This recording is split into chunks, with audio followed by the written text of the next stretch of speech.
Polemik baru datang dari Pratiwi Novianti alias Teh Novi. Tidak lama berhenti berurusan dengan Agus, Pratiwi Novianti seolah diadu domba dengan Denny Sumargo. Viralnya rekaman suara Denny Sumargo dan Farhad Abbas yang membicarakan asal-usul penghasilannya direspon dengan bijak oleh Teh Novi. Bahkan Teh Novi tidak menjauh begitu saja dari Denny Sumargo. Teh Novi malah semakin dekat dengan Denny Sumargo. Tidak sendiri, Teh Novi melakukan siaran langsung bersama Denny Sumargo dan istrinya Olivia Alan. Melalui siaran langsung tersebut, Teh Novi kembali menegaskan satu hal. Ditegaskan bahwa dirinya memang tidak memiliki masalah dengan Denny Sumargo ataupun Pablo Benua. Mendengar ucapan tersebut, Denny Sumargo turut maju dan memberikan keterangan. Denny Sumargo menjelaskan jika komunikasinya dengan Farhad Abbas yang kini viral itu diketahui oleh Teh Novi hingga Olivia Alan. Diakui juga oleh Denny Sumargo jika dirinya sudah menyampaikan permohonan maaf kepada Teh Novi atas apa yang kini viral isi rekaman dirinya dan Farhad Abbas.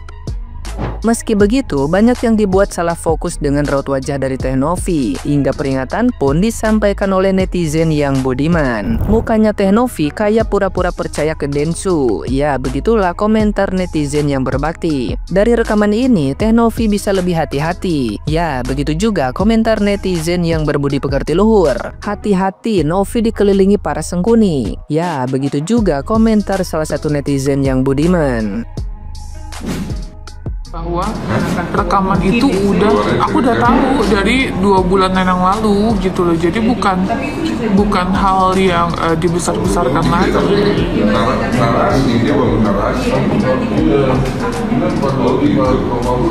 Dan aku pun gak ada masalah sama Bang Densu, sama Bang Pablo, gak ada masalah sama sekali, guys.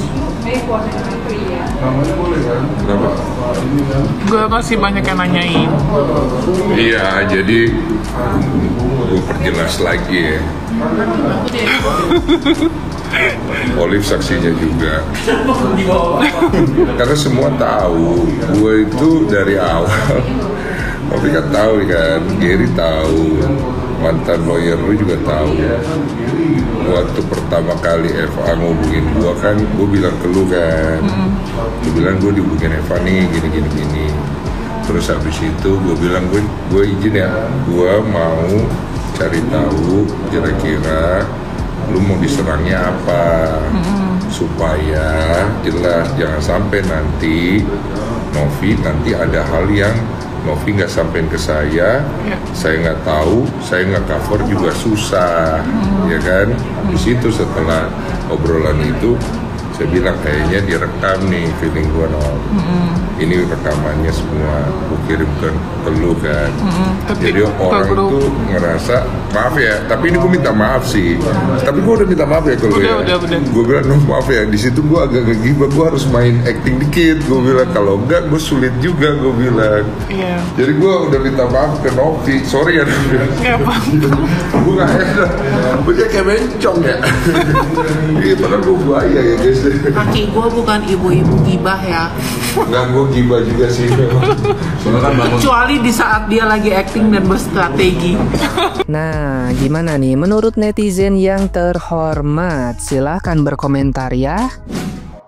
Teman-teman pasti tahu ya soal percakapan Bang Densu ini yang terbongkar ya. Awalnya saya memandang Bang Densu itu sangat luar biasa, tetapi melalui ini pandangan saya turun. Kenapa saya seperti itu? Ada beberapa hal yang saya harus garis bawahi. Tapi mau bagaimanapun, sebelum saya buka semuanya, saya tetap salut terhadap Bang Densu ya. Yang pertama, Bang Densu itu dalam suatu video ada netizen yang mengatakan kenapa kok Bang Densu itu bermuka dua. Lalu Bang Densu memberikan penjelasan. Yang kedua, dalam suatu room ada Bang Densu, ada Teh Novi, dan ada satu lagi siapa saya lupa lagi. Bang Densu bilang katanya Bang Densu itu sadar bahwasannya percakapannya itu direkam oleh Farhad Abbas, dan Bang Densu beralasan hal ini pun sudah disampaikan ke Teh Novi 2 bulan atau beberapa bulan yang lalu ya. Saya garis bawah ini ya.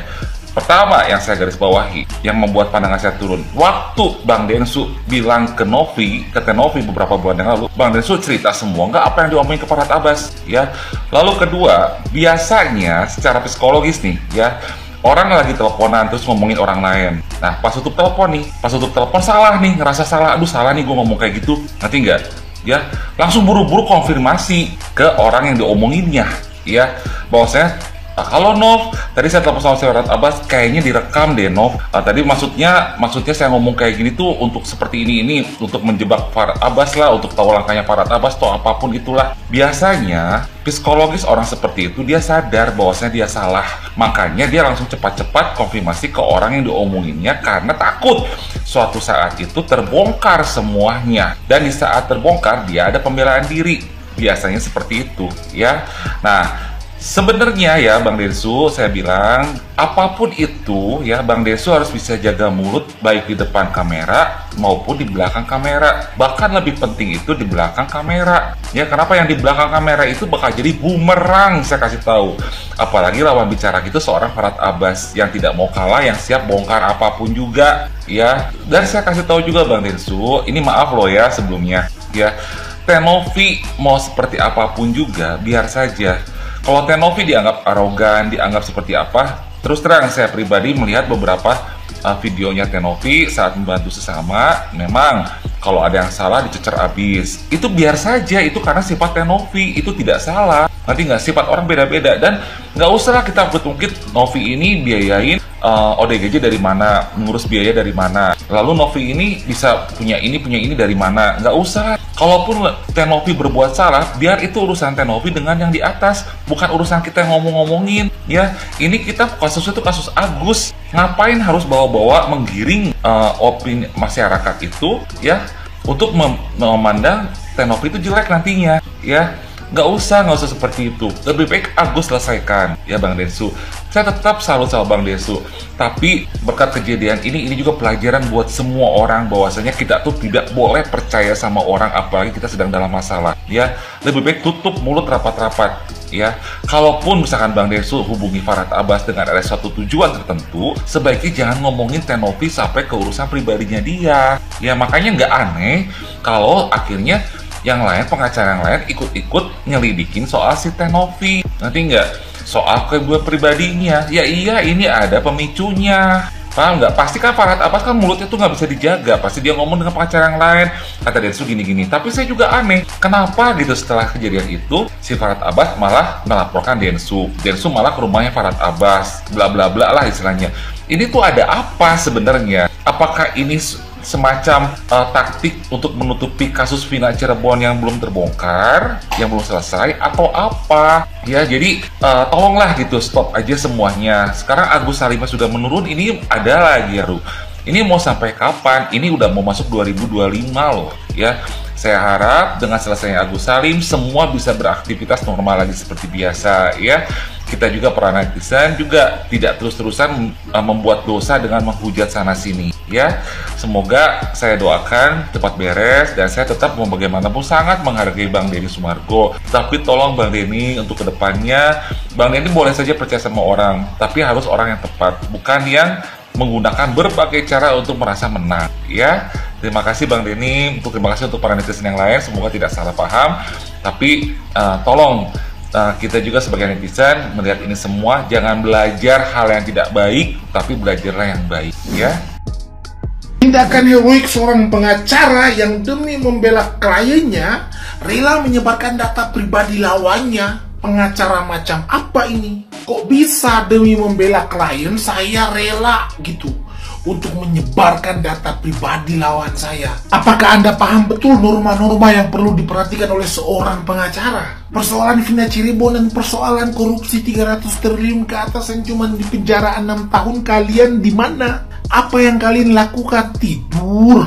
Kok kalian bisa mempersoalkan seseorang yang selama ini sudah membantu negara, sudah membantu meringankan beban negara, dan kalian menghalalkan segala cara untuk menjatuhkan beliau? Jika kalian para oknum yang suka menghalalkan segala cara untuk memenangkan suatu keadilan, coba kalian lakukan hal tersebut untuk hal-hal yang lebih mendasar, yang lebih fundamental di Indonesia terkait dua peristiwa yang tadi saya sebutkan. Coba itu kalian lakukan. Jempol, bos, jempol. Masyarakat kasih jempol. Buktinya apa? Kalian diam, kalian tidur, diam kalian kan. Cuma masyarakat yang berkuar-kuar. Berikanlah saya 300 triliun, saya rela penjara 12 tahun. Cuma masyarakat yang berbicara. Kalian di mana? Di mana kalian? Hah?